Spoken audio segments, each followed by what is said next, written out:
Welcome back to Beard Bytes. This episode might not be sweet, but it is 16. But Nice. and I don't know why I did that. There's an intro song already, but Nice. Well, I thought I could acapella it, you know, even though it's not even how the song goes. yeah. Well, we got some Switch 2 news, some horrible Ubisoft executive crimes, and some new stuff was announced this week. So it's gonna be a fun episode.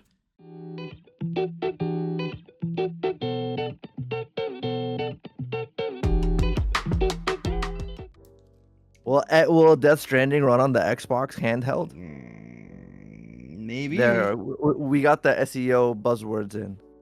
That's our title right there, to be honest. Yeah. But how was your week?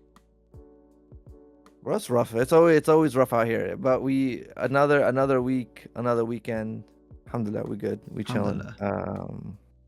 I haven't done much. Amazon finally delivered my Split Fiction. Lucky. Oh, okay. I say finally, but like they delivered it like 2 days late. But you're on their bad receiving on the Yeah, I'm still waiting.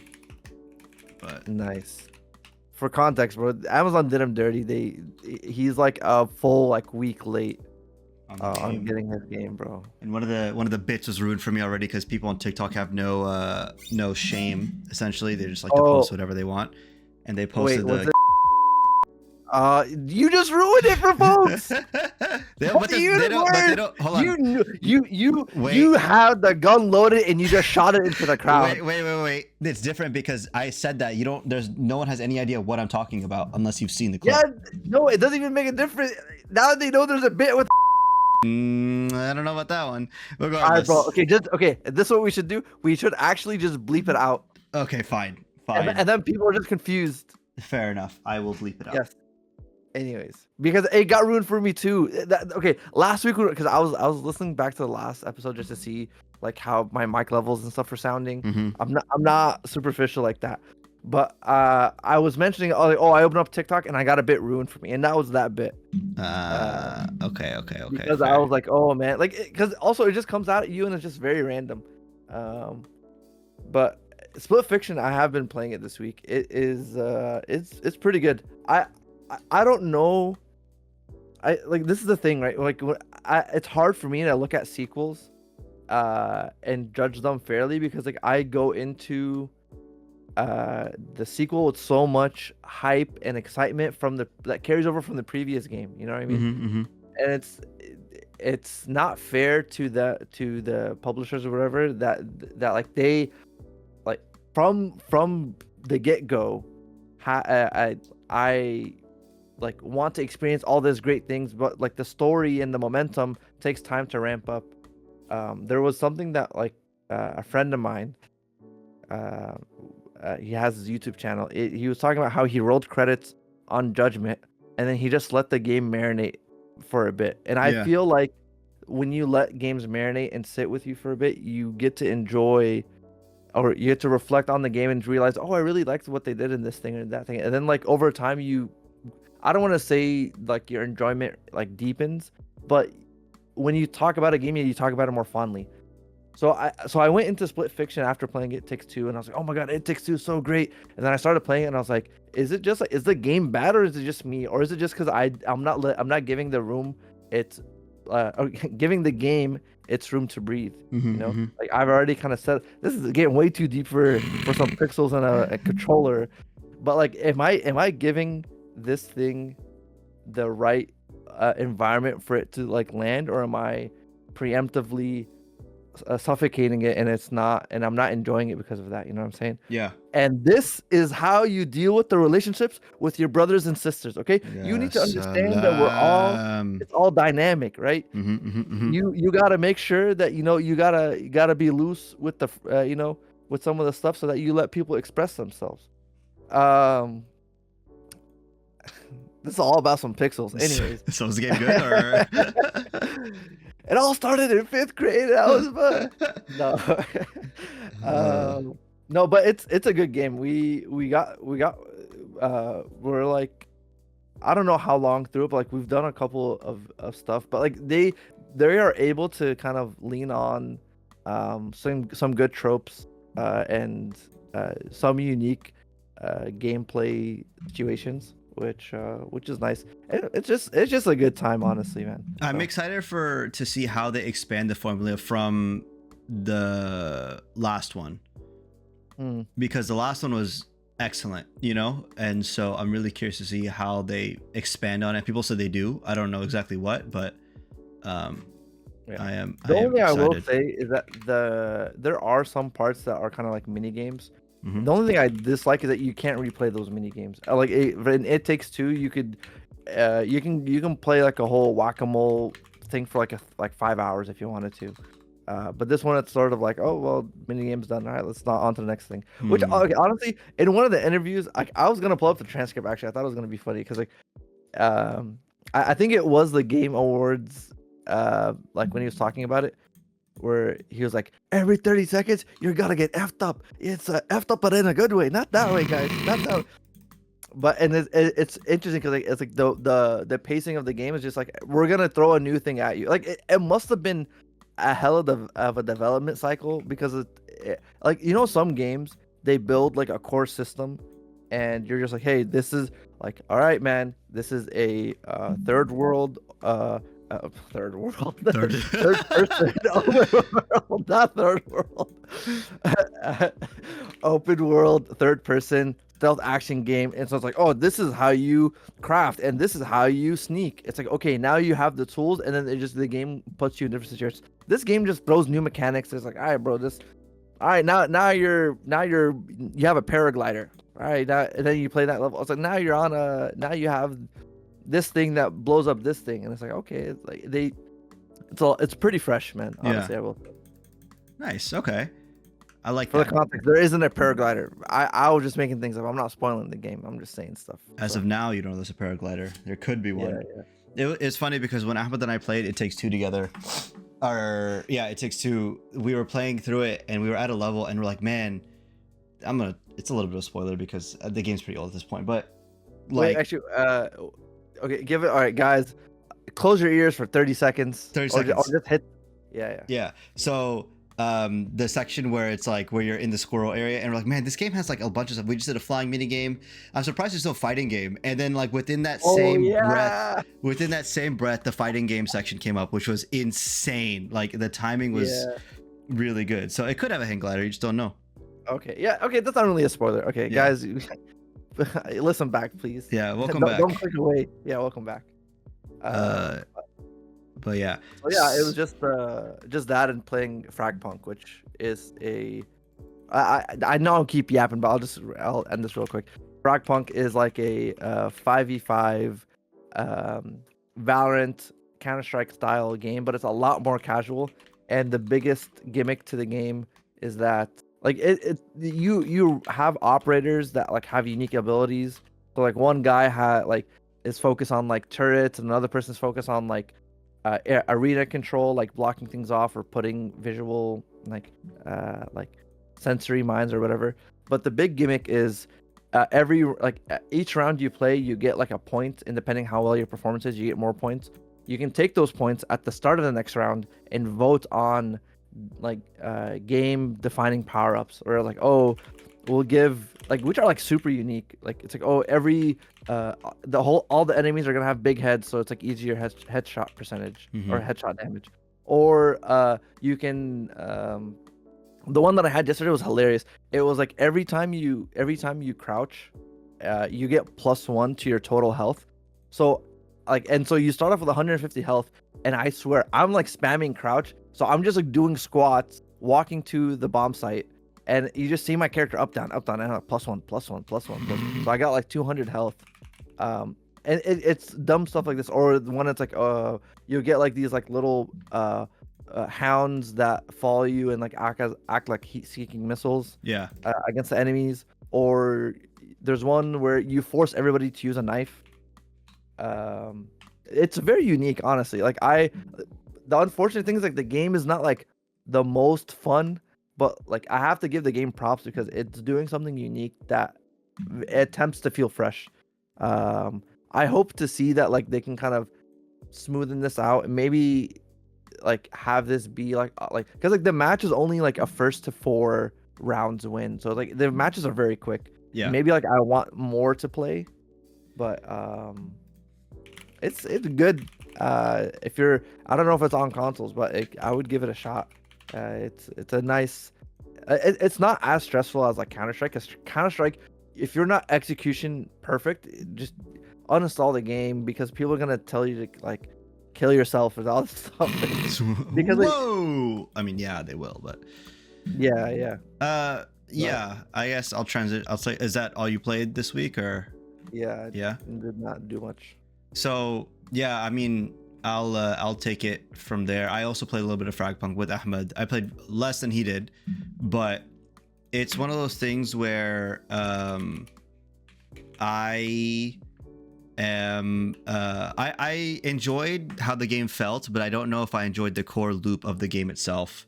I felt as though the game itself doesn't, it has like a weird identity crisis to where it's like you don't know if it's supposed to be like CS, if it's supposed to be like, Rainbow Six Siege, if it's supposed to be like Valorant. And those games, some of them more than others, may sound a lot like each other, but it's the nuances that really matter. Like if it's like Valorant is still like competitive to a certain extent. It's not my thing, but for that group of people, it really hits.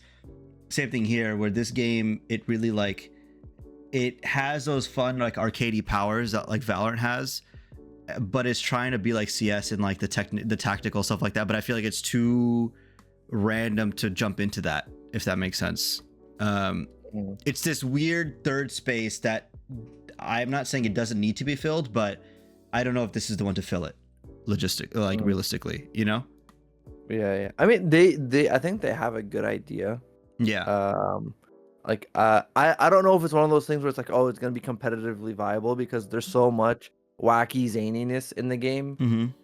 Like there's one where it's like, oh bro, you can put a turtle on your back and blocks all the shots that you get when someone's shooting at you and you're not looking at them. And there's I don't know, there's just way too much that they can't, I don't think, balance it. This is like if Mario Party had a baby with Valorant. It's that kind of game. Yes, I'll agree with that. It's fun, like it's fun in premise. Like for me, it tickles that part of my brain where it's like, oh, randomness, because I really enjoy that like roguelike randomness element of it. But I don't know if that I'm looking for that in a shooter like this specifically. Yeah. But I wish them the best. I mean, but yeah, I mean, same. I do think that it's gonna hopefully do well, but we'll find out, I guess.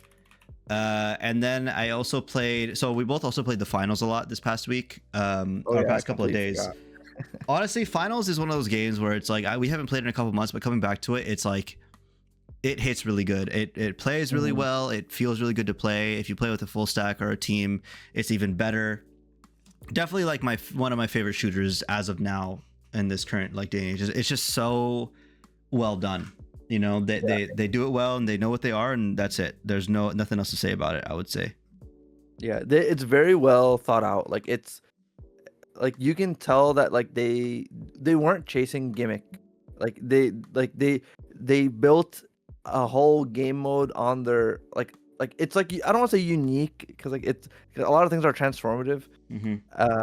But this one feels like it has a very specific identity. Like at the very beginning, it was kind of early alpha, but like once they added a lot more personality and cosmetics, and like they kind of fleshed out the lore a bit more, it felt like, oh, this is like a complete like package. And on top of that, the gameplay modes are like, it's not like you're playing, oh, Counter-Strike, another 5v5, plant the bomb, extract kind of thing. It's like a 3 teams of 3 all try to steal like these like they call them cash out boxes, and like once you throw the box into like this like vault, there's a ticking time. Well, time always ticks. What am I saying? Yeah. So, there's a ticking timer until it's like gets fully extracted and gets added to your points. And within any point in time, your vault can get stolen. So like we've done so many last minute buzzer beater steals that like the most insane dopamine dump I've had Like we're like, oh my Yeah. god, we're about to lose. Okay, you go throw this breach charge, break the wall, and then the thing falls down.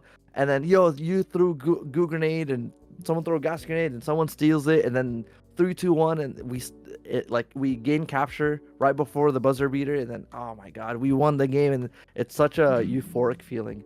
It has all these like dynamic gameplay moments too, and if you haven't played the finals, it's on the PlayStations and the PCs and the Xboxes. It's just such a well built game. You know, that's like the best way to describe it in my opinion. And I think it's very much worth your time, and I think it's very much worth like trying it out at the very least. And if you don't like it, then you're stupid. But you know, that's it gives a bit like, because it previously was made by Dice developers, or I mean ex Dice developers that worked on like Bad Company 2 and stuff. So they leaned heavy into the destruction element, because like, a Battlefield I think over the years has not leaned as heavy into the destruction, and this one they said, yo, you can blow up anything. Like you can, like, you see a crane, bam, it's done. You see that building, flatten it. Which can make for a lot of interesting situations, because like if someone's camping, you're like, all right bro, like let me get rid of your freaking New York studio, bam. Or actually, well, I guess the joke was turn a 3-bedroom apartment into a studio, because it's just all, there's no walls anymore. But never mind, it's just gone. But yeah, so finals, we're still playing more of it. I think we'll continue to play it for a bit.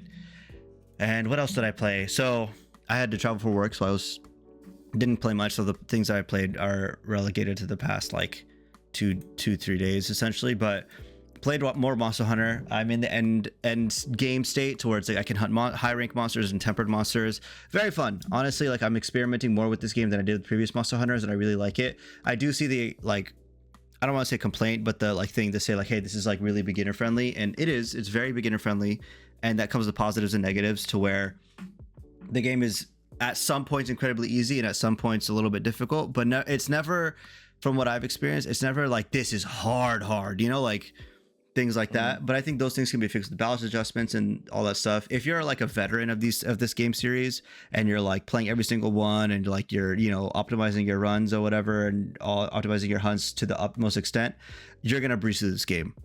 But I think for someone like myself, who's more so like, I don't want to say like a hardcore Monster Hunter, but like a casual to like on the way to a hardcore enjoyer for this kind of stuff, it's a fun game and I like it a lot.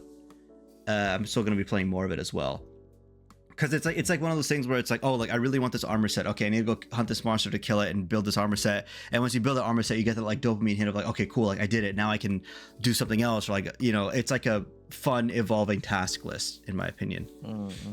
And then I also, so this story is a little, this game is a little strange. I picked up Doom Eternal again.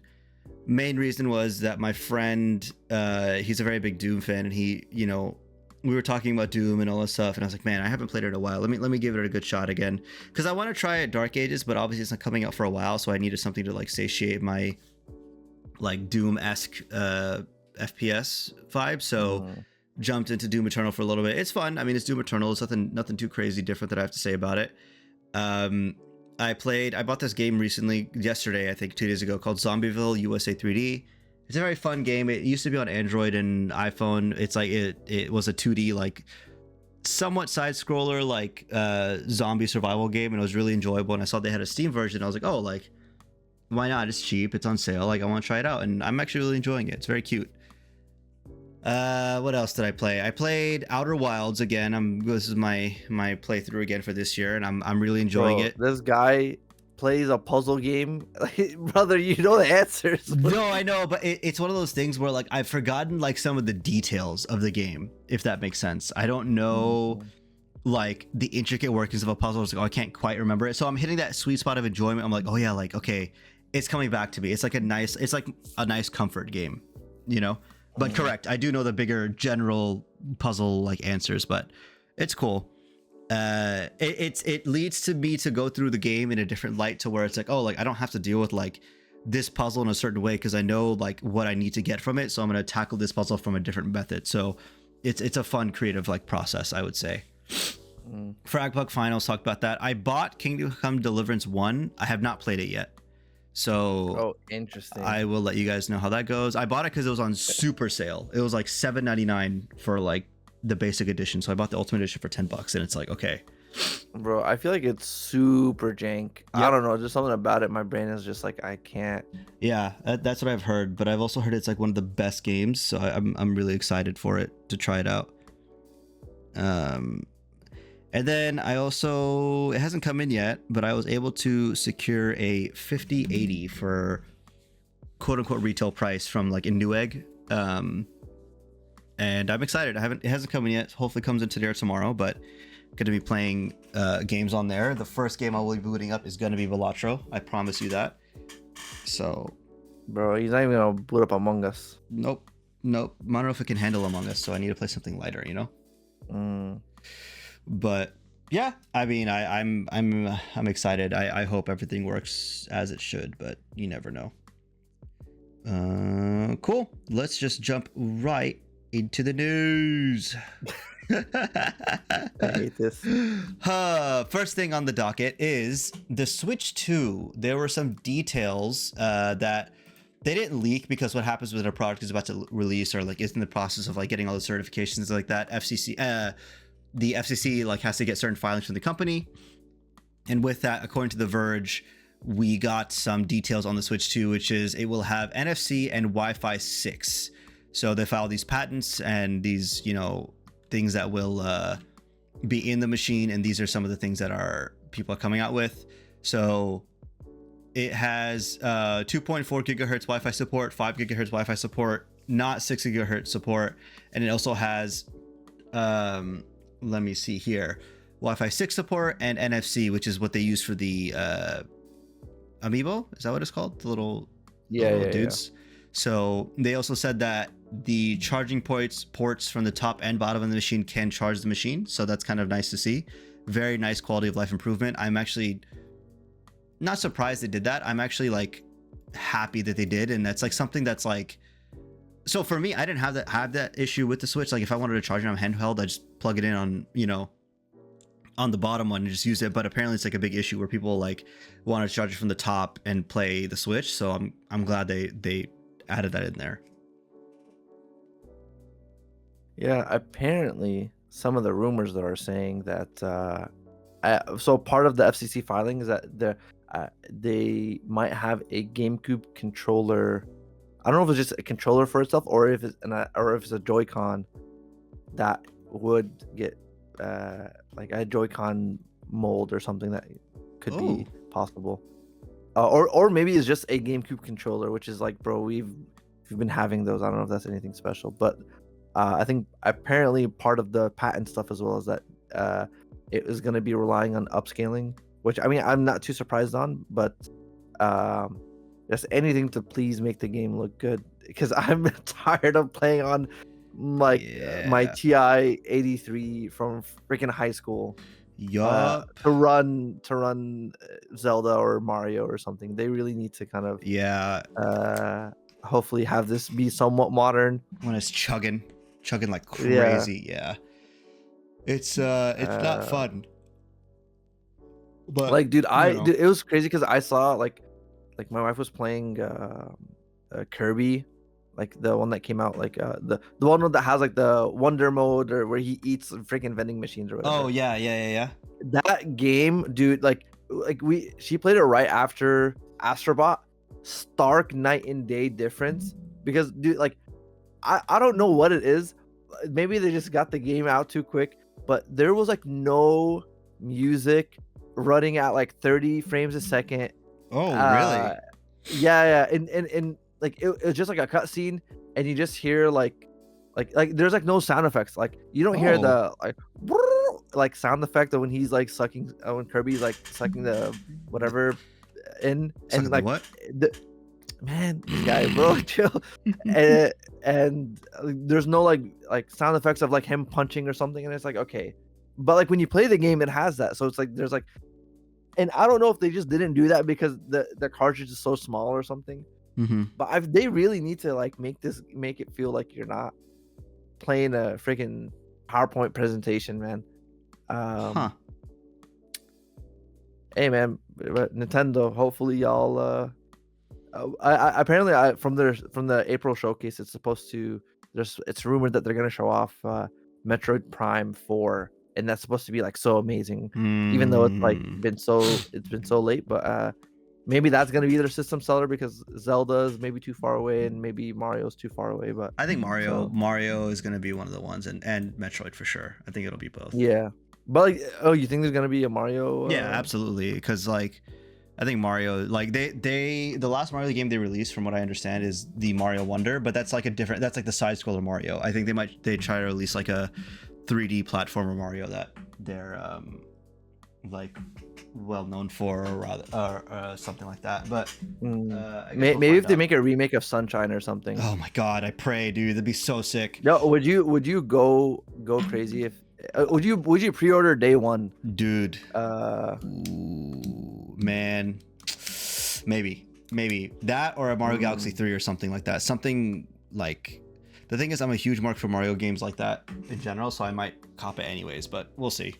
I have to restrain myself, but you know, that is the magic word for sure. Fair. Yeah. Speaking of magic, you know The Witcher, Witcher 4 that's coming out soon. Witcher, I hardly even know her. Nice. Yeah, that was pretty good. So essentially let me pull it up here. What am I looking for? Where did he say this? Wait, what? I'm trying to find where he said. Okay, so essentially, they kind of gave The Witcher 4 devs on how Ciri's like fighting style will differ from Geralt's, and so let me see here. She uses a gun, actually. She get got, chum. She went to Cyberpunk World. Because technically, she is, like, canonically, she did travel into Night City, right? So she could have picked up. Yeah. So actually, imagine, she picked up and then she went and she got the relic chip, and then now Johnny Silverhand is in it. Dude, could you imagine they do that at the last part of the game? They're like, all right. Like, you're doing something and Johnny Silverhand's like, all right, choom. It's like, whoa, wait, hold on. Where'd you come from? Wait. That's how the fighting style differs. Yeah, so the devs cited the trailer, and like essentially where Ciri nails an enemy to the ground before executing a really cool somersault finisher, according to, this is their quote. She says, you don't see Geralt doing these kinds of things. He's nimble, but he feels like a block in some sense. She's like liquid compared to him. So essentially, game director Sebastian Kalemba also added that Ciri moves like she was raised by wolves on Kaer Morhen, from her personality, her posture, and her stuff. So I think that's dope. I'm excited for like a better controlling Witcher, because I think a big problem with The Witcher in general, in my opinion, is that like it doesn't control well. It controls like you're controlling a brick with the sword, and it could, some aspects of it could be better. So I'm quite happy that this is a thing that's happening. Yeah, I don't know. I feel like people are gonna look at this and be like, they're changing what it means to be a Witcher. It's like, dude, okay, do you want them to reuse the same animations from Witcher 3? Like, I don't know. I feel like there's such a weird situation. And I think, maybe I'm self-inserting, but I know for sure, because the way people talk about things nowadays is just gonna be like, oh my god, she's not even supposed to be a Witcher. Even though, if you played Witcher 3, she's like the most OP character, like in the game. Like the segment where you like are playing like the flashback sequence in like the Red Baron like mission, is you just see that, it's like, damn, bro, this girl's an old fart, bro. Why is this dude even here? Best grandpa status. Like, and I whatever, but I'm interested to see if how they're gonna weave in or balance her, like whatever, like, because she's like the special kid or something that like was woven through bloodlines. I might be making stuff up, but she has something special in her blood that is able to access like some eldritch powers. Right. From what I remember in Witcher 3. So yeah, that's the thing. I think the thing is that they address it a little bit where it's like, oh, like we're gonna address her powers, because if you start the game with their powers like this, either the game itself has to be like insanely difficult, or it's like they have to nerf her somehow or change her stuff. So we'll see where that goes. Yeah. Maybe she could I don't know, maybe she's gonna deal with something that's like something lighthearted. Maybe it'll cover some themes like religion and things like that, something that won't be too controversial, just like Intergalactic the Heretic Prophet. Did you hear about this? No, I didn't hear about it. Okay, let me tell you. Intergalactic the Heretic Prophet is a, quote, a game about faith and religion, unquote, which Neil Druckmann jokes will surely get less hate than The Last of Us 2. I mean, listen, dude. It's, I don't know. Last of Us 2 is kind of divisive, man. I think people already know that, but I feel like I just don't want to see them make this game. Just go make Jack 3 or Jack 4 or whatever. Go make another game that's not too pretentious. Why can't games just be games anymore, man? I mean, I'm like, I feel like, because like this is like aiming to be like the whole, like, you know how when they talk about like movies, they're like, oh, this is Oscar bait. Yeah. It's like okay, dude, like, stop taking yourself way too seriously. I just want a game. The thing is, I don't trust Druckmann to cover content like this. Like, and I do think that Last of Us 2, while it is controversial, I do think that everything in the game specifically is really interesting and is good. But I think the order in which it is in the game doesn't necessarily make sense. And I'm not going to spoil it because it's a relatively recent game. But the big event that incites the game, I think that should have happened in the midpoint, and they should have switched the stories around a little bit. But that's just me, you know. Like, I think, okay, so it's a thing about storytelling, right? Like, I guess maybe might get into Last of Us 2 spoilers. If you care, like, go pause the podcast, go play the game. Yeah, and then come back. Yeah, but the thing is, like, I see what, like, the story that they were trying to say, right? Like, I fundamentally get it, but like maybe I'm just too meat brain, where I'm just like, okay, I understand the point, but I don't care about the point, kind of thing, right? Where like and I think the reason why they made you play not as much as Ellie is to solidify the point, right? Where it's like the whole like walk a mile in someone else's shoes. Yeah. Like if you and I think for them to like make the switch so abruptly and like make you go back into the like reintroduce yourself into the narrative, but from a different perspective, I understand it. But it's like, for me, Last of Us is a game about Joel and Ellie, right? So, and for me, I'm like, this person's on the cover art, that's what I'm here to play. But I granted, I'm getting two sides like I can see what they're trying to do, but I personally don't think that like let me take a step back. The way he's talking about this game sounds like he's a Reddit mod. That's why and I'm like, guys, we're gonna talk about religion. Well, today. Yeah, I'll read the quote. Which I feel like it's like, dude, like if you're gonna go at it from that angle, and the game is called the Heretic Prophet, it's like, all right, man, I don't want to play some dudes like I'm assuming, I haven't seen any gameplay, I don't know what this game is about. I don't know if it's like he's like, yo, this is my journey in spirituality. I don't want to play this right now. I'm gonna be real with you. I mean, yeah, he's also a huge Zionist, so I'm sure that won't have anything to do with the story. Loki, that did influence Last of Us 2 story. Yeah, I can see that. So he says, so essentially Druckmann spoke about this. I'm getting this article from Games Radar. Obviously, link is in the description if you guys would like to read it. Druckmann spoke about Intergalactic's fictional timeline with 28 Days Later writer and Civil War director Alex Garland as part of Sony's creator-to-creator podcast series. And he said, quote, I joke with this about the team. With The Last of Us 2, we made certain creative decisions that got us a lot of hate. A lot of people love it, but a lot of people hate that game. And then Garland said, who gives a shit? Druckmann then says, exactly, but the joke is like, you know what? Let's do something that people won't care as much about. Let's make a game about faith and religion, Druckmann concluded. I'm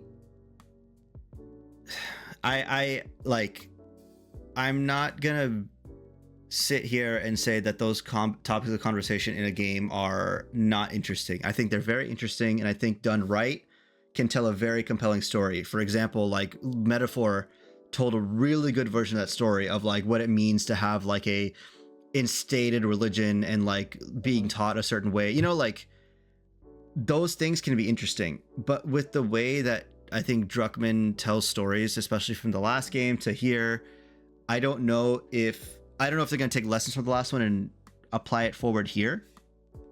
Maybe, you know, so that's a worry that I not worry, but that's a concern that I have. And then of course the bigger thing is that like I really hope it doesn't play like a Last of Us game, dude. I'm gonna be honest with you. Like I tried playing Last of Us 1 again recently just to see if it's like maybe it's just me like being a sourpuss. Nah, man. Like I the first one is fun, but I get really tired of it really quickly. Yeah, you don't want to have slight stealth with some crafting, and then you know I don't know. That's every Sony game. Yeah, well, I don't know. I mean, we'll see. The story is still, you know, coming out, and we'll get more details about this. I'm also just more so annoyed that this game was like the announcement for like the Game Awards or whatever whenever it was announced, and it's like, all right, man, like okay, man, I got it, and then just kind of it was on Bloodborne remake. But every day we stray from the light. Yeah, but we can find the light again with the new Last of Us 2 trailer. It shows, you know, there was a trailer that released for Last of Us 2. It's releasing on, let me find out when the date is here. April 13th. Are you going to watch this? I don't know, man. It was, if like the first season felt way too like they like scene for scene, like I don't want to say fan made, but like it took the games way too literally, like where it's like, oh, we're gonna do this shot, he's gonna say this exact phrase, like you can side by side compare what they said.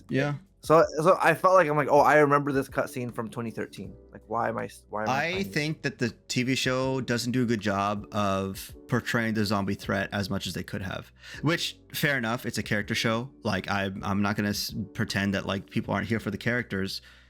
But I think the game does such an excellent job of like raising tensions because you're in control for the zombie sections and they're a threat, and you're trying to get this narrative across. Like, it's a good balance, you know? Yeah. Like exactly. There's some elements that aren't conveyed when just doing like a one-to-one mapping of the cutscenes. Like they did take a little bit of liberty, but I feel like overwhelmingly they played it. I would say they played it extremely safe. Yeah. Like there's like no creative liberty. I mean, okay, there is like 2 creative liberties, but the rest of the show overwhelmingly is just, oh, here is this like exact play, like how it exactly plays out beat by beat. Yep. Like maybe I wanted to see them like, which is interesting because like maybe the part of the like of Last of Us is like why it was so revered is that it was not a mechanically perfect game. It was more story element, right? Where I think that's like the problem nowadays is that like we have a lot of stories with the guise of gameplay. I don't know if I phrased that right, but like it's like the game disc is the medium for you to experience the story versus like sitting back and watching, right? So like I think that's why we have a lot of third person shooting games, which is like, okay, that's like the most kind of standard template. They do environmental storytelling with like the notes and stuff that you pick up, but it's not like, I feel like it like for me, like it's losing some of its like the engine and stuff. So like seeing that just directly transported into like a film, I'm like I feel like there's something missing. I don't know, but yeah. So the show did do well. I mean, and I do think the show did some stuff more interesting. Like Bill's episode was a very different, like nice episode versus like how it was in the game.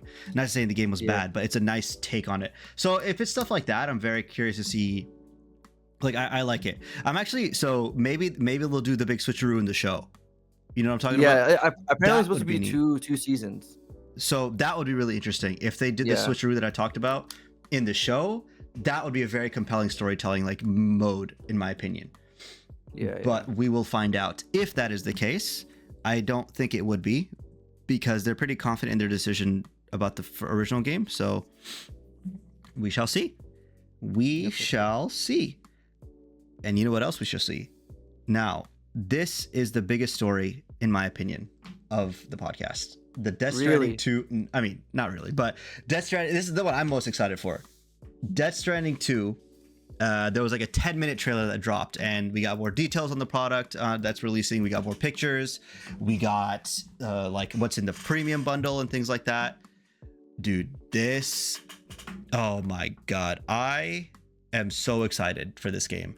I am legitimately going to. I'm probably going to pre-purchase this game. I'm not going to lie to you. Just don't buy from Amazon. Now they're gonna make you wait, bro. Actually, it's a good point. I actually saw a GameStop by my place. I'm like, who needs to go to a GameStop like before? And now I'm like, man, maybe I should go to GameStop and buy this game. But it's already shipped, so whatever. But it's interesting. I low key like I'm a little worried because like the way I was talking about like Split Fiction and It Takes Two, like I think the reason why I enjoyed Death Stranding so much was because I didn't expect anything. Like I full-heartedly was like, man, what is this? What the heck is this? Like there's no like, granted, like my brain was like, oh, I need Metal Gear Solid to talk about corporate espionage and the world, how the world's being controlled by the elite few and this and the war economy and this and that, and are we really in charge of our lives and this. And then I get this game. It's just FedEx Simulator, but then my guard was so down when I played this. I just like, dude, this is hitting me in my soul. I really like this, dude. I'm just so excited for the story. That's like the main thing I'm pumped for personally. But like, okay, do you feel like that might overshadow? Like, okay, I'm like, what's it called? I'm projecting onto you right now, but like, do you feel like some of your excitement like might hinder the true what actually presented? Like, do you feel like if like the whole concept of like, can hype mess up something? I will say, like, I am excited for the story, but I do think that like it's important to remember like the game could still flop type thing.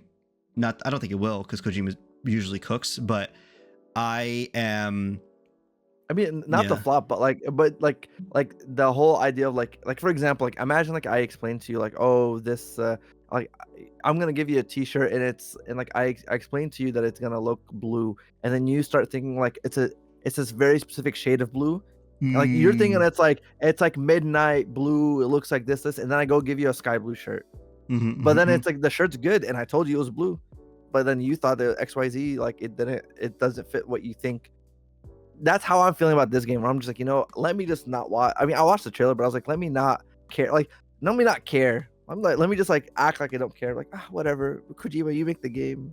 I'll play it when I play it. So that way I don't have like this high-end expectation of like, this is the best game ever, and then I play it and it's not meeting some expectation. I'm like, I hate this game. Yeah. Because hype has ruined stuff for me before. So I'm just curious to see like, how are you feeling about it? Yeah, man, okay.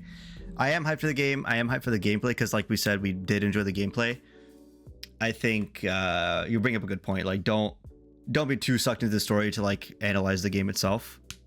So I guess no, that's okay. Specifically, that's how MGS5 got ruined for me. Oh, really? Interesting. Because I was so hyped for it, and I was like, this is the best thing ever. Oh my god! Oh. And then like I was watching analysis videos, and like people were like, oh, like because MGS5 got split into like some like Ground Zeroes, which is like some initial demo style game for sale and whatever. But there was a crucial story point in Ground Zeroes, and so people were like super analyzing it. They're like, this is gonna be the big twist of the game. And I was like, it's like, guys, Kojima's way better than this guy. Knows how to write. But in the sense of like, dude, Kojima's so good that like you're not even gonna know the story. right? Like, Right. because I was like, shut up, whatever. But then whatever that was said in the theories came to be true, and I was like, I've been holding on to the truth. Like, I knew the answer this long ago, and like the impact like of the twist didn't hit, and I was like, damn, this sucks. I was like, why? Yeah. So that's why I was like, okay, I'm not gonna look at other stuff, whatever. I don't know, but this is like a therapy session. I'm just realizing. No, it's fine. I mean, you're bringing up good points, honestly.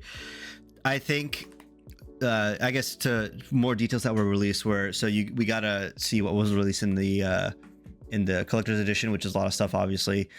I have one prediction for the game. Did you watch the trailer, the 10-minute trailer? I did, yeah. Okay. Here's my take. The character, the older blonde female character, her name is Tomorrow. Here's my guess. Oh wait, wait, is the one that voiced by Eli Fanning or whatever? Yes, yeah.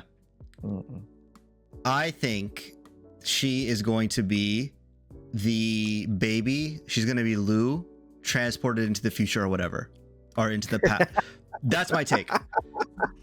Simply That's so good. Dude, just because I saw, okay, so I watched the trailer and I wasn't like paying too close attention to it, and I was like, oh, whatever. And then I was like, oh wait, Eli Fanning's in the game. Interesting. Let me rewatch. Like, I didn't realize she was in it. I rewatched the trailer and they said like, oh, Tomorrow played by Eli Fanning. I was like, okay, so she's gonna be like a time, because the way Kojima works, he's too literal. I don't want to say he's very literal, but he's also like pseudo literal. You know, like he's like, whoa, I wonder. It's like, all right, man, like, dude, it's hilarious because there's a guy in Metal Gear Solid 2. His name was Fat Man, and he was indeed a fat man, but his whole premise was like, I love Bob so much. Oh my god, yeah. And he was like, I rigged this oil. I have bought C4 all over the oil rigs.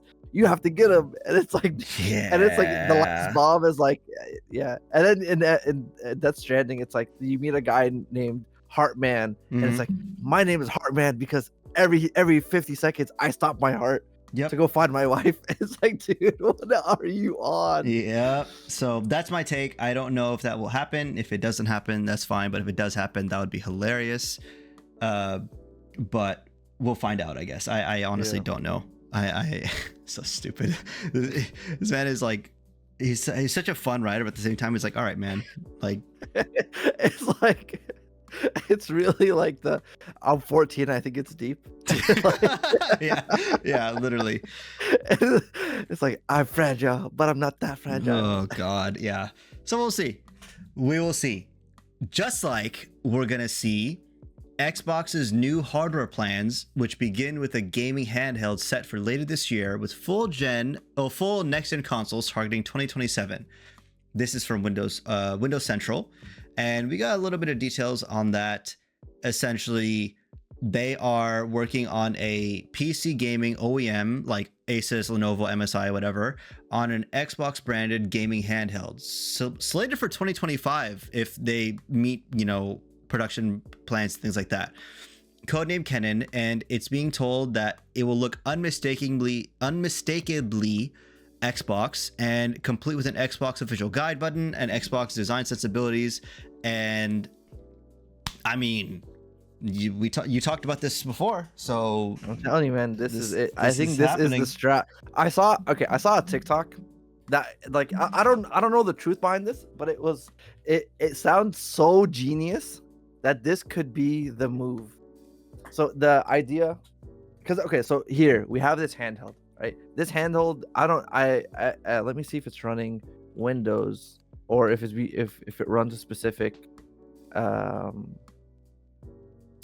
definitely running full innings, putting Microsoft Store, PC Game Pass front and center. Okay, so it sounds like they're just running like Windows on it. I don't know if it's anything special, but the thing was, this is the console, a handheld console, right? It's gonna, if it runs some flavor of Windows, then you could run Steam. If it runs Steam, then it could run future Sony exclusives. Oh. So they were saying like, hey, this is the console, this is the handheld console.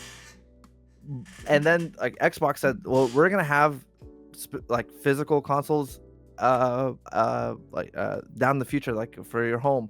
And if they have a means to sideload Steam, which is granted not, it's gonna be like it's gonna eat into their profits and mess up their whole margin. But if there is a way for them to run Steam, then people can play Sony games.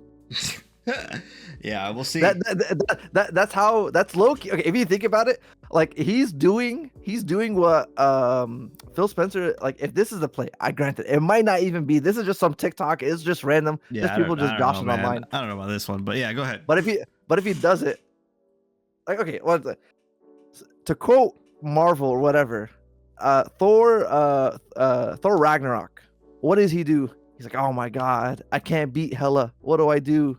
He starts Ragnarok. I see what you're saying. Maybe.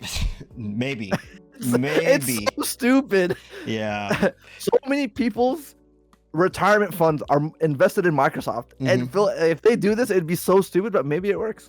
Yeah, but I don't think this is like the plan. Yeah, but it is.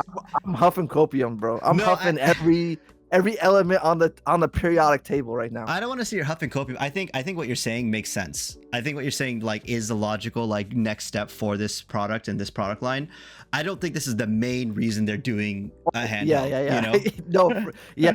Game Pass on the go is definitively the best thing. Like I would sell my Steam Deck and resub to Game Pass just to have this accessible, just so that I'm like, okay, like if I want to stream or if I want to just download a catalog of games. Because like when you're on the road, like not every game feels good to play handheld. So maybe, it's good to have that catalog kind of open to you.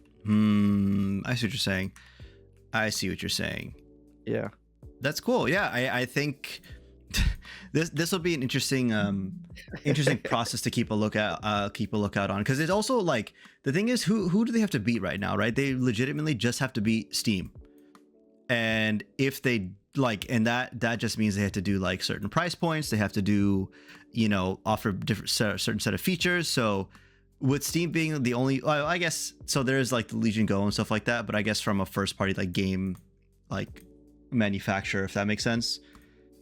So I am curious. Switch I guess also somewhat in the competitive range, but that's also like a different market. They have specific games and all that stuff. So I am excited. I am, legitimately, I want to see how this will go. You called it, so. Hey, listen, man. Okay, great. It's not like me. I was just reading what other stuff people were saying. No, this is all you, brother. When they have to look back and figure out where this came from, I'm gonna tell them it was all you. Dude, what if they? I don't know, man. It has to be coupled with some sort of announcement. Like, so we'll see if they say something soon, I guess. I just wonder if a move like this will like, I don't know if force is the right word, but really push Sony to start releasing more games on PC quicker, because it's like a bigger market share for them. There's like, there might be more calls from people like, hey, like, dude, like I have a handheld, like I have an Xbox handheld, I have a Steam Deck, like I want more games on Steam or more games on PC or Game Pass. So maybe, yeah, it's interesting because I think like they're leaning into two different directions. I think Xbox is trying to proliferate and just get as many to get as many people buying their published and developed games, whereas Sony is like doing the whole making the IP fatter, where they're making like toys for their games and making TV shows and movies. Like you don't see them saying like, oh, well, let's make a Gears of War movie or something, right? But like they just signed on for a Helldivers movie and a freaking Horizon movie. Like it's like they have these IPs that they're like trying to fatten up and sweeten, which I don't know is going to be scalable for the future. Yeah. I think Xbox is just going long range and just saying, hey bro, like it's a numbers game, just have everybody play the game that we made, which it makes sense, right? Yeah. Yeah, I agree. I'm curious to see where this goes. So keep an eye out on that. We'll definitely cover that when that comes out. Yeah. Do you know where some of the Ubisoft executives are going to go, actually? I hope to jail, dude. Did you see this story? Oh my God. This is horrifying, man. This is disgusting. I for context, I just read the docket and I just laid it up. So you tell me, bro. No, I appreciate the layup. It's actually like pretty bad. So essentially what ends up happening is basically there were some Ubisoft execs laid off from Ubisoft because they had some, issues with the company and some things were found out. And it was known that there was some cases of sexual harassment, and obviously it's a very horrifying thing to go into a workplace and experience.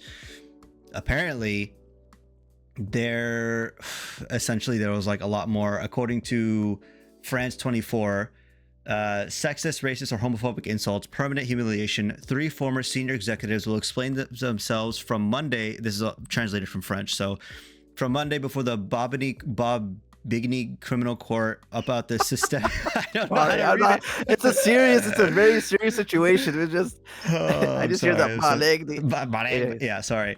From the criminal court about the systemic sexual and moral harassment they are accused of having led within Ubisoft and a French video game giant. So let me pull it up more. It's a pretty graphic story, and I won't go into details because it is pretty heavy stuff. But essentially, these executives kind of through.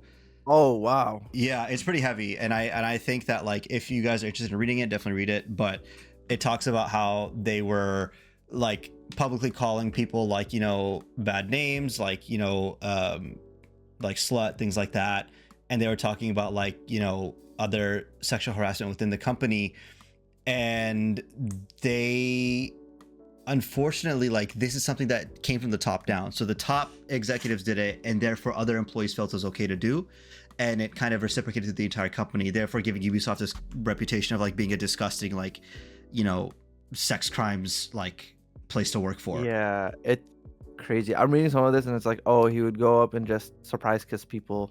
Yep. It's like, and there's stuff where it's like, oh, we're playing like stuff like on loudspeakers in like the public office, or like not, but like in like TVs on the office. It's like, okay, this is weird, bro. This is not. It's really bad, and it's one of those things where like this has been a known thing within the company, of course, but getting word out, getting people to like care, and getting like criminal cases done with things like these is very difficult because these executives have so much legal protection, so much like money behind their name. Obviously, when they left the company, they were given a pretty big, like, substantial bonus as well. So I sincerely hope these guys go to jail, and I sincerely hope they get like the fullest punishment that they deserve, because this is horrifying. I feel for these, I feel for these employees. Like, this sounds like straight up like there's a lot more serious stuff. Like there's one here that like it doesn't sound like, it's not like as Bless you. The story was so bad I had to sneeze because I can't handle the BS. Sorry. Sorry. I didn't have my allergy medicine this morning. But so this one is not as grotesque, but it still sounds so super villainy, which is like he tied an employee to a chair, placed him in an elevator, and then sent them to another floor.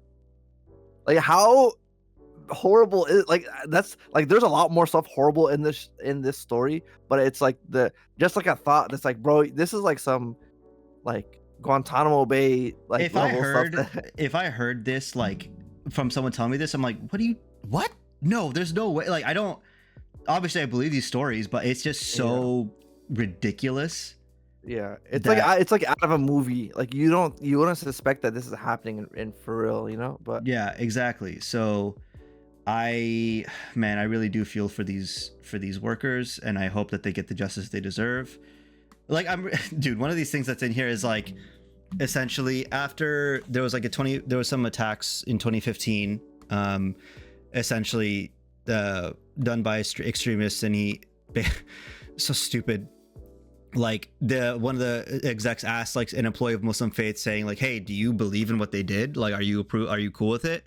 And of course that's like a stupid and like idiotic thing to say, but then he went further to, he would find images of a bacon sandwich in the back of her computer, and like he would put food on her desk. Like, he would take pictures of a bacon sandwich on her computer, and then he'd also put food on her desk during the month of Ramadan, which is like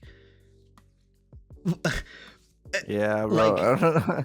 crazy, like such a stupid like thing to like even think, like to even hear. It's very Yeah. ridiculous, and my heart goes out for these people, but I really hope that they get justice, honestly. Disgusting. Hey, man. That's what happens, bro. Yeah. All white dudes, bro. That's what happens. Yeah, maybe. I don't know what race these guys are, but I mean, they're in France. I guess so. That's true. That's already a negative to them. Just kidding, to all our French listeners. But, you know, don't work for Ubisoft. I really hope the company goes under because of this, but we'll see. We'll see. You know who else is going under? Well, I don't know if they're going under. It's not really. It's not really going under. Yeah. But WD exits the SSD market and shifts focus to hard drives as SanDisk prepares to take over NAND operations.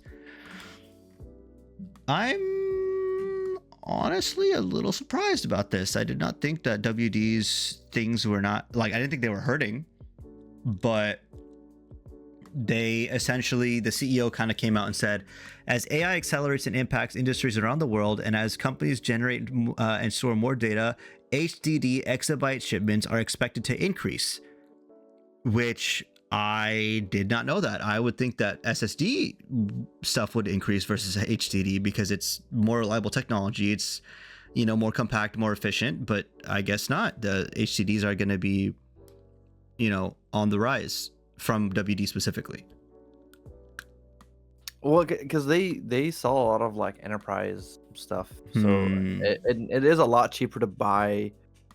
Like the price per volume, like per gigabyte, is like insanely cheaper. So it's like I mean, it could be something that like they repivot back later in the future, but I wouldn't be. I'm a bit surprised, but like you said, like because you're thinking like with AI, things need to move faster, and SSD has extremely fast reading speed and all this stuff, and also writing. But if they're just doing this for like data warehousing, maybe I don't know. I'll be honest, I'm not familiar. I'm just kind of reading this after the fact. Yeah, I'm not an expert on this stuff either, but I think it's I just think it's interesting that like they decided to leave the space and they left it to SanDisk. It's also funny, you know. Okay, there is one line here that says he also points out that much of the data stored on cloud providers is stored on HDDs. So I guess. Okay. Well, I guess I'm never mind. Because yeah. So it looks like a lot of data centers are just being spun up. So there's, I guess, anticipating that, and I guess I don't know if it's like if it's like cutting loss, or if it's like, oh hey, this makes a lot more money, I'm gonna leave. That's a new shiny toy kind of thing.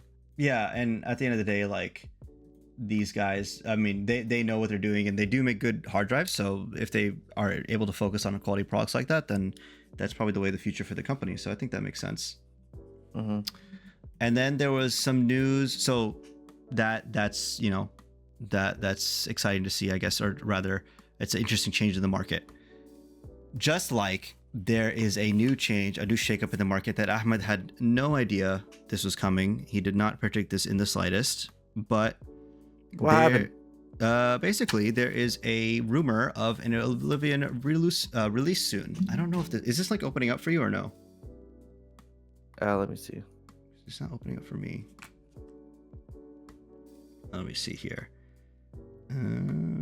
It is opening up here. Okay. Then you go. The ahead Elder and Scrolls take the lead. Oblivion remake could reportedly release as soon as the next month. The game is fully remade in Unreal Engine 5 and will feature a reworked gameplay systems. Cap, maybe a switch to direct announcement? Question mark.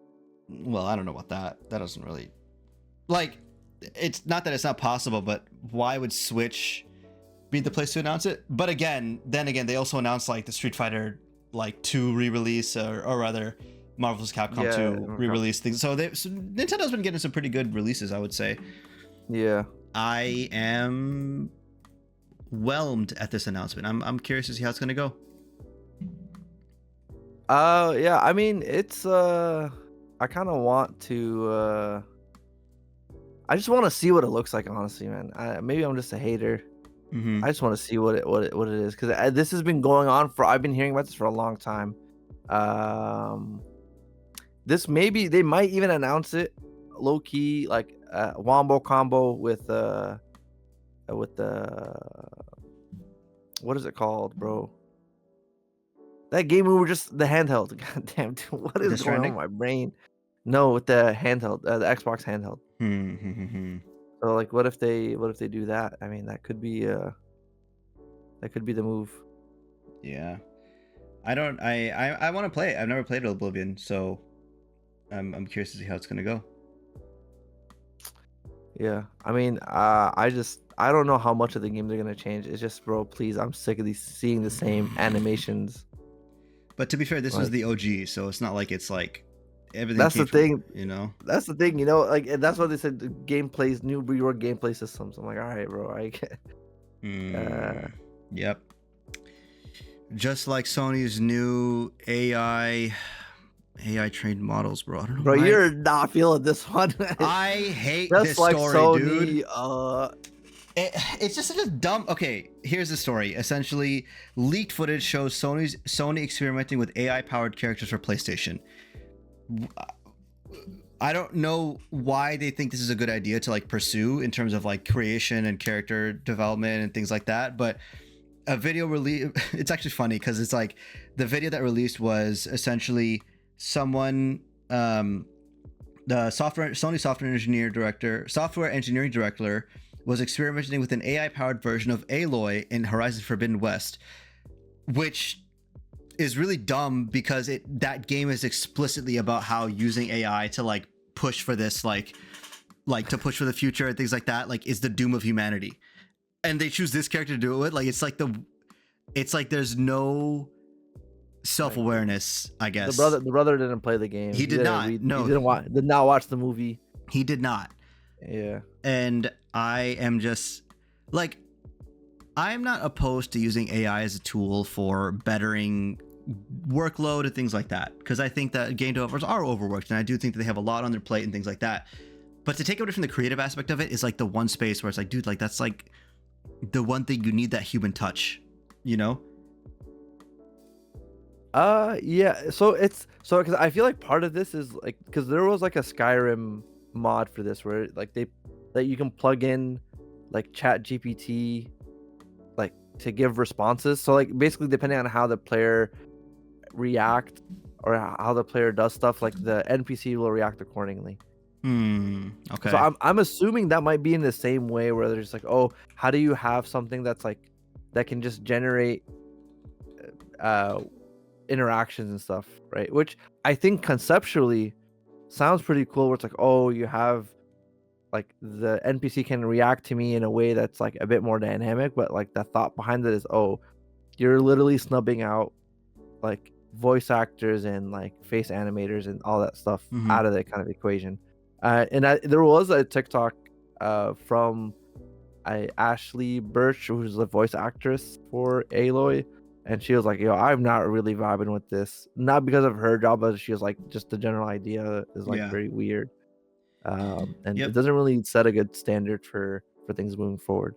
Yep, I agree. But then I don't know how else can they like I do see that like that is like a cool feature, honestly, that like, oh, like what if like imagine like you're like like the thing about this, like, imagine like you're running around like Skyrim or something, because that's the only game I can think of that has like this feature where like you're running around and like causing a ruckus and like yelling, and then like now you get the police called out at you, like but it's not like for something that's like quote unquote breaking the game, but it's like for how you are like interacting with the game, like right. And that's like, the tool assisted. That makes sense, you know. That's like that's enhancing a system that's in place to be okay, we need something to manage this like neural interface of like how the game is supposed to react to your actions, you know. Instead of setting like a simple like GTA 5-star water level, 1-star does this, 2-star does this, it's like, okay, like, hey, this guy's like running around in a truck or whatever, like throw out like spike traps, or like you shoot him from the sky, like things like that, you know. And some games have that, like GTA has that, but they had to hard program that in. If there's a system to where it can make that easier on the programmer, so like, okay, like this is how the AI should respond to the character doing stuff, that is kind of cool, right? But has to be used responsibly, in my opinion. Yeah, it's a weird situation because like it's like a Pandora's box, you know. It's like if you start getting near it, like people are like, well, just do the whole thing that way. And it's like, I don't know. Yeah, that's true. That is very true. But I mean, there is a way that you could use AI in gaming. You sent this to me, right? Yes. So Microsoft has Copilot, which is sort of their kind of chat GPT like operator agent thingamajiggy, where you can kind of speak to it like you're speaking to somebody. If I'm not mistaken, it's like installed on all the Windows PCs. It's that little weird. It's on Windows rainbow. 11. I actually don't have it because I'm on Windows 10. So okay, well, I'm on Windows 11. I don't use it. I'm very much a grandpa when it comes to this stuff. But they announced something saying it is Copilot for gaming. So what does that mean? It means, like, let's say you're playing a game of Minecraft, right? And you pick up some wood. You can kind of go in and ask it, saying, "Hey, like, I got some wood. Like, what can I do with this?" So it sounds like very like simple at the moment, because it's just kind of, here's like this model that's trained on games and can kind of spit back answers to you. But this reminded me very clearly of like an experience like when we used to play Risk of Rain. There's a moment where like when you go to get upgradables, it doesn't tell you, hey, you're gonna pick up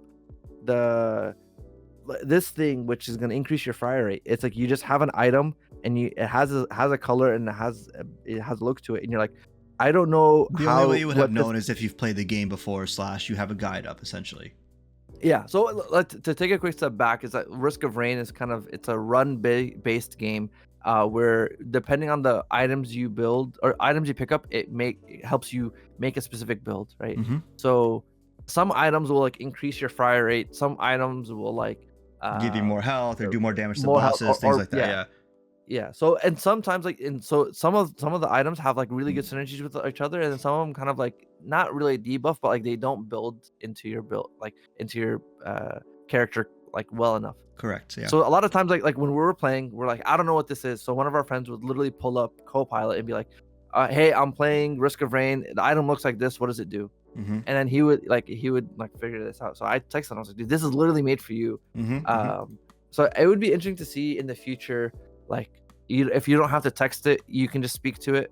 Then it'll start showing you things, and then maybe if you're able, if you can stream to Copilot, it might be able to like identify, oh, this is this thing or this is that thing. Yeah. Or it's, oh, you're playing this boss, he's weak to this thing. Like that would be interesting to see in the future. I think the biggest thing is for this that makes or breaks this specific idea is implementation. How are they going to put it in? Is it going to be forced down your throat? If you don't want to use it, can you turn it off? Like things like that. Yeah. But conceptually, I'm not necessarily against this, because like I play Binding of Isaac sometimes, and I have a mod on there that tells me what the items do, because like remembering what all like 800,000 of those items do is a lot to ask. So something like this is useful, I think. Yeah. It would be nice to have. Like that will definitely make me stop opening like a billion wiki tabs if I'm trying to find something, right? Especially especially in like Elden Ring or like Souls style games, where you're just like, okay, this build for that build, or this guy's weak against fire, or is he? But I don't know. There's all these like layers that you have to kind of look into, and it's like, okay, I kind of just want to play the game sometimes. Yep, fair enough. Fair enough. So, yeah, let's see how they implement this. I think it comes out it's just in the podcast, so they talked about it, but they haven't said specifically what exactly. Oh, they showed a little bit of it, but I'll see. I'll wait on it. Cool. And the final story we have for today is Warhammer 40K there's 2 games out in that like series right now, or rather specifically Warhammer 40K Space Marine. The first one came out a bit ago, and the second one just came out very recently. I played through it. Very fun, very good game. It knows what it's doing, and it does it well. You know, it does like a horde action, like third-person shooter game. They have just announced that, let me make sure I have this right here. Warhammer 40K Space Marine 3 is officially announced. We are now starting to develop Space Marine 3, a game that carries with it tremendous expectations from our rapidly expanding fan base. I'm actually surprised how quick they announced this, but I'm not surprised that they did announce it. You know? Mm-mm. It was a fun game, did a lot right, and it's honestly pretty solid for what you pay for, and I don't think that there's anything more that, like, there's no huge critiques I have on the game for what it is. Bro, I just can't wait. Like, it's gonna be interesting if, because in the second game, aren't there like they're female Space Marines or no? I don't think so. Not that I remember. Okay. All right. It's just gonna be interesting when this game comes out and it turns into another culture war of. Yeah, well, it already is. What's woke and what isn't? Yeah, that's what I'm saying. Like, we're gonna get more of it, you know. Yeah, so we'll find out. None of that. I don't want to talk about this DI stuff anymore, bro. I'm so tired of all these people making these claims and. No, dude. Okay, here's the thing, dude. It's the thing is 100%. It is. Yeah. What is this? Sorry, I just got hit with something. I feel like this is all just like AI discussions, because like, okay, like when it comes to like politics, there are literal bots that like you'll see they're set up where they're using credits from Chat GPT, and the prompt is act like you're a so and so supporter, and just be like act very disgruntled and say XYZ, like, or phrase it XYZ way, and someone someone ran out of credits and the error message got tweeted out like by accident. Interesting. So I'm not surprised if all these discussions around gaming are like in the similar vein, where you just have people just like picking one side of like the culture fence, and picking one side of the fence on the culture or whatever, and just like relentlessly speaking this thing. Because okay, with like Monster Hunter Wilds, I swear that within the same day, or like within the same like doom scrolling session, someone saying, "Oh my god, the liberals are seething. They hate how well this game is performing." And they're like, "Oh, dude, oh, this is the like most Chad game ever." And then on the other end, you see, "Bro, I hate this diversity. I hate this game. Oh my, why is the woman telling me what to do? Oh, why can't we just have games? Why are they talking about this?" And it's just so. And what illustrates this further, I think. So Hadi sent me a TikTok. And he's like, "Dude, these people have to be joking." And then they're like, "Yo, this game is DEI woke because." She went, like, some character is in the forest and she talks about, "Oh, look at the biodiversity." It's like, why are you talking about diversity in my game? Oh my, like, there's no way someone literally hears biodiversity and thinks like they're talking about some politics stuff. It's like, oh yeah, I don't know. Look how vast the number of flowers and trees are in the animals are in the jungle. Yo, why are they talking about woke stuff? Like, this has to be a robot, and the character is a like endemic life researcher. Her job is like, she's like the guy who's like, "Oh, I majored in marine biology and I go out and look at water." Like, that's her job. And now it's just like, I don't understand why these people are like, "Oh," I'm just so tired of this. And I really hope it is bots, honestly. Like, that would be a little comforting. But then at the same time, why are people programming these bots? But I don't know. It's here. Like, I'm gonna read a monologue from the ending of MGS2, or it's from the twist of MGS2. It's an older game, but I'm not really gonna say the twist. But the overall premise was, it's talking about how AI manipulates data, right? Or like or how the unfiltered data, how it can mess up humans, right? Because this game came out in like the 2000s, and it was very forward thinking. It's insanely scary. So this is going to be a long monologue, but it basically says, in the current digitized world, trivial information is accumulating every second, preserved in all of its triteness. never fading, always accessible. Rumors about petty issues, misinterpretation, slander, all this junk preserved in unfiltered state, growing at an alarming rate. It will only slow down social progress, reduce the rate of evolution. You seem to think that this is our plan, one of censorship. What we propose is not to control content, but to create context. The digital society furthers humans' flaws and selectively rewards development of convenient half-truths.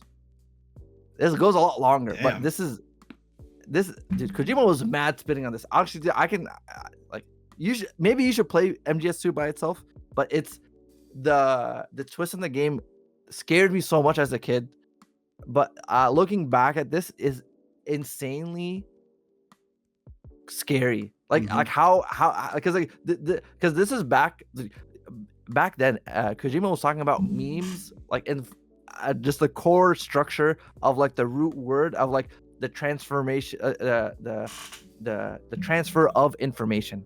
And then now everyone thinks about memes as like haha funny thing, but then now with the guise of AI and all this stuff, and how there's just so much noise talking about everything, and how a lot of people feel that some of their beliefs and like if you want to talk about political parties are like getting hijacked. Like it kind of goes into this section because people are like, oh, like let me just go like to the extreme end of whatever viewpoint, and then just start yelling, and then now like that's like the I'm throwing so much into like the ethosphere or whatever, or into the cultural conversation that like now that is becoming a sticking point. But it's in a way devolving us, because like that's not what we're like trying to do, and that's not like where the people's thoughts are. But there's so much of this that people latch on to everything. Like, bro, I posted when the Shrek 4 trailer happened, I posted just a funny joke as like, because people were upset about the look.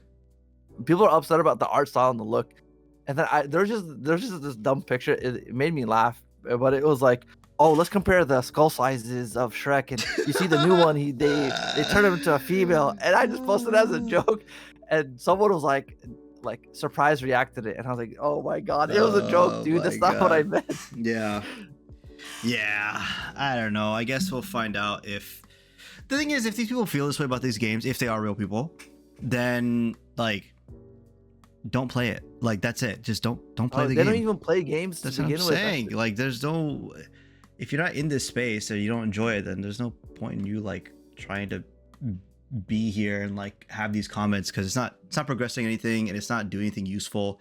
You're just speaking for the sake of speaking at this point, you know? Yeah, like I'm not saying that you have to be on some certain side of the culture or whatever, but it's just people that are just coming and just saying nonsense, and it's like, dude, what are you talking about? Like it's like, how can a game be so woke but then so anti-woke at the same time? And what does this even mean? And people are just saying things for the sake of it, and I'm just gonna go eat fries, freaking fried in beef tallow. Dude, seed oils are bad. Fries would slap right now. Oh my god, I would kill for some fries. I've not had breakfast, so I'm tired.